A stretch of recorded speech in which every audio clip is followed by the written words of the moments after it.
Alright, so Calm Before the Storm, as I was saying, both these players will have more experience on it than most of our players. A lot of times players get to this particular matchup and they don't really know what to do. Alright, so spawning in the left-hand corner here as Zerg, we have RH's very own JasonX. Yay. And spawning as Protoss, as expected, we have our purple Protoss player Cuhz from Latest and Greatest Gaming, sponsored by Thermal Take. Yay! Alright, so PvP, not my favorite matchup, but it is a pretty solid matchup. So you missed the last game where JasonX spawned as Protoss, but he went a really nice he spawned as Zerg. opening, actually. Oh, I thought you were talking about the last one that dropped. Oh no, the one that I casted before while you were AFK. Oh. He went a really nice... was it PvP? Stargate. Yep, PvP, Stargate. And so it was a 3-gate Star versus 3-gate Robo, and basically sniped off all of the observers. And so later game, it ended up being like Charizard Archon, Colossi, and Jason had a bunch of DTs, but he was able to snipe off all the observers, and that's what won him the game. Yeah, so it was really interesting. So, we just have our gateways coming down. Nothing super fancy, nothing super special. So, nothing out of the ordinary yet. Yep, and if you ever follow JasonX on his own stream, it's pretty entertaining to see how spastic he is with his APM. So it's always pretty fun to watch him. You can find his stream info over at rhgaming.com. And if you are just joining us and haven't watched any of our other games, I am Pyronia. And with me is Fegan. Hello. And we are both with rhgaming.com, so you can follow us on Twitter. I am Pyronia. He is Fegan, Phegan. That is correct. Spelled it right. Good for you.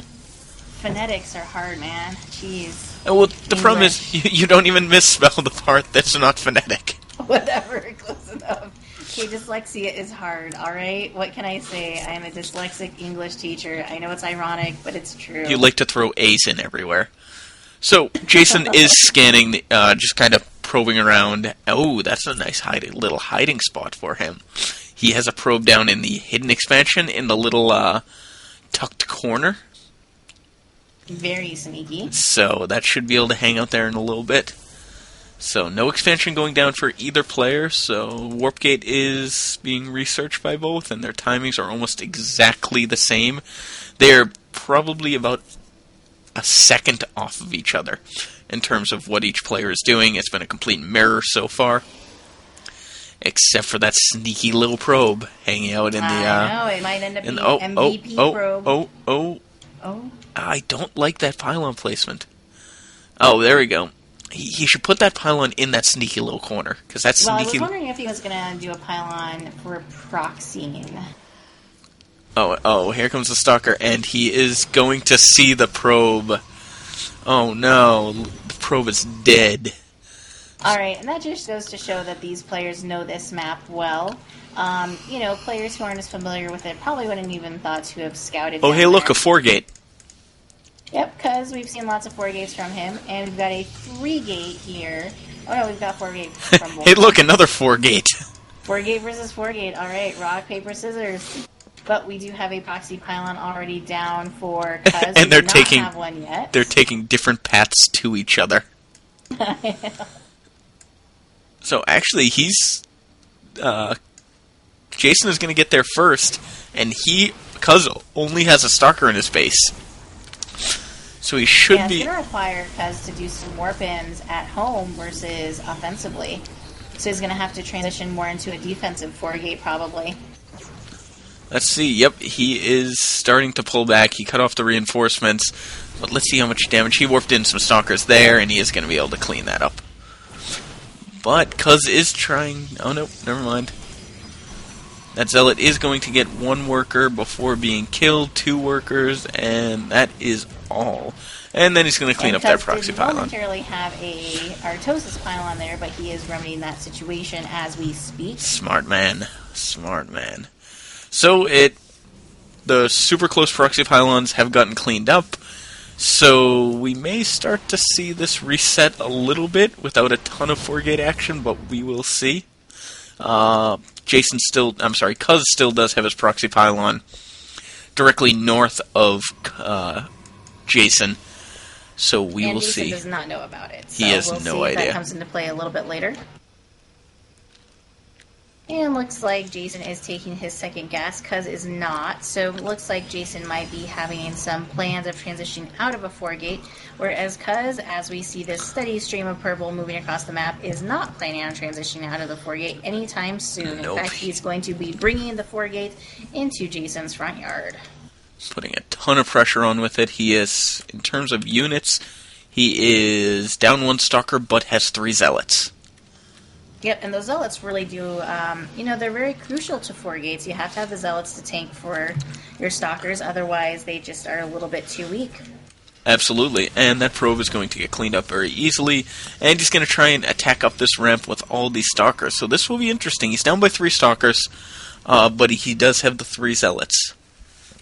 Oh, and Jason is going to try and push out, and I think he's got enough to clean this up. Yep, and he's down by 6 Stalkers now, so that's a pretty significant lead. I think that Jason's going to be able to clean it off. But Cuhz did actually like, expand behind this, so he wasn't going all in with this one attack, and he is actually going to have his expansion up first, but is he going to be safe? He does... Yeah, I don't know. He might not be able to hold this off. It looks like he's getting a robotics facility, but it's not going to be up in time. And he definitely will not have an immortal. He may cancel this expansion. We'll see if Jason pushes all the way in. He will. Oh, he doesn't have much time left. He is going to have to make up his mind very soon on this expansion. There's no way he doesn't cancel this, and there is the cancel. No proxy pylon for Jason, though, so he can't reinforce quickly.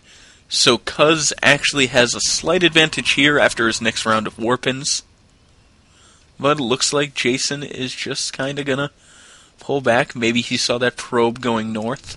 Nope, he just pulled back to the Zelnaga Tower. And we are at a slight standstill now. Alright, and so from here our choices from our players are sort of diverging. So we've got an Immortal coming up from Cuhz, and we've got Blink being researched by Jason. So, pretty different paths here. This map, I think, as far as blinking up, there's not too many places to blink up. So it's going to be coming more into play in more of the open engagements or in the base, things like that. Yeah, you can really... There's almost nowhere you can blink into the main in this one. It's that one little area by the ramp. Which by that time you might as well just go up the ramp.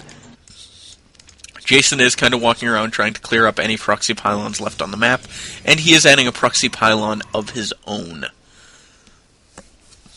Yep, and looks like they are both dropping expansions. So Cuhz is opting for the pocket expansion, which is a little bit more secure. Much more. I'm surprised he didn't go for that in the first place. Drops, but yeah, I am too. Actually, I think he would have had that. It would have been a little bit different as far as being able to maintain it. But when this push hits with all these Stalkers, he's going to have 2 Immortals up. So I think he's going to be very safe from this attack. Yeah, I agree. Especially going Those up a ramp. Those are going to be really valuable there. Blink is completed. So we can do some Blink Micro, but we'll see how this goes. Excellent force field to the ramp, and those Immortals just do so much damage to those Stalkers. We will see if Jason continues to just mass up and try and get into that base, or if he's just going to kind of deny that expansion without knowing that the pocket expansion is up. Yeah, I don't know. I mean, it really seems, if we look at units here, we've got 23 Stalkers versus 8 Stalkers, 2 Immortals. I think, okay, it looks like he's warping in some sentries, so he's probably me getting Guardian Shield here, if I had to guess. Yep. So I think he really wants to go for it. It's going to be hard. I mean, he has the unit advantage, and now we have 3 Immortals. So it's going to be so hard to attack into 3 Immortals. I also think Lag has a hunch that Jason has Blink. He saw him favoring over towards that little cliff there, so he kind of moved over and said, "Hey, I'm gonna try and guard that too, so you can't blink up." Yep, and I like this move by Cuhz he is getting a Dark Shrine. That's going to be pretty obnoxious. Jason's robotics facility did just finish, so he's going to have observers here momentarily. But if he only builds a couple observers, it's very possible that the DTs are going to be not where the observers are. Yes, I think Jason thinks he's very far ahead, because I don't think he realizes that Cuhz has expanded to the pocket expansion. Yeah, when their resources are almost identical. Cuhz is supply blocked, though. There we go. We got a pylon up, just for a moment. So he's just really gonna hang out here, and it's a standoff. And Cuhz, the DTs, they are going away from his base. There we go. They took a corner. He does have an observer, though, so these DTs are actually going to do almost nothing. Unless he starts to move that observer over, but it looks like he's going to keep them there. This timing is actually awful for Cuhz. And there's the detection, and the DTs are going to get into the main, but the observer should be able to react. The observer isn't reacting. Well, I think there's this engagement over at Cuhz's base, so I missed that. Jason doesn't even actually realize that that's happening in his base right now. 4 immortals. It looks like he just did realize it there, but one of the immortals goes down and a blink in, but there are still 4 immortals up, and they're going to do so much damage to the stalkers. But this time we don't have a 38 kill hero immortal this time. Still doing a good amount of damage, but this is a lot of units. The DTs are going to come in and try and help clean this up, but Jason does have an observer here, so those DTs are going to be thwarted.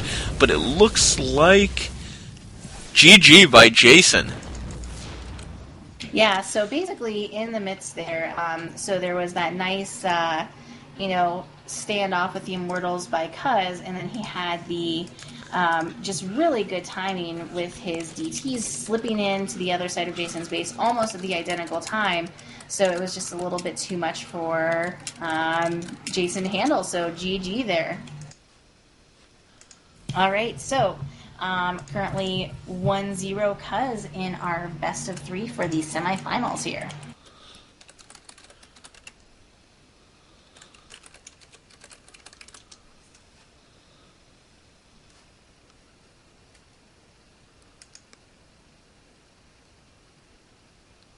All right, looks like we're going for another big map, Tal'Darim Altar here.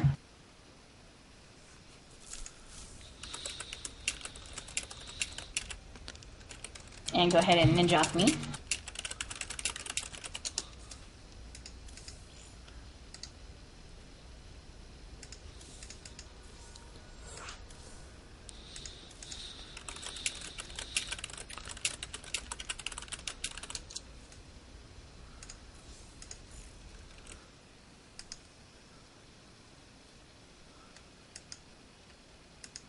All right, and here we go. So our second game of this 3-game series versus our 2 GMs of the Tuesdaily for this week, JasonX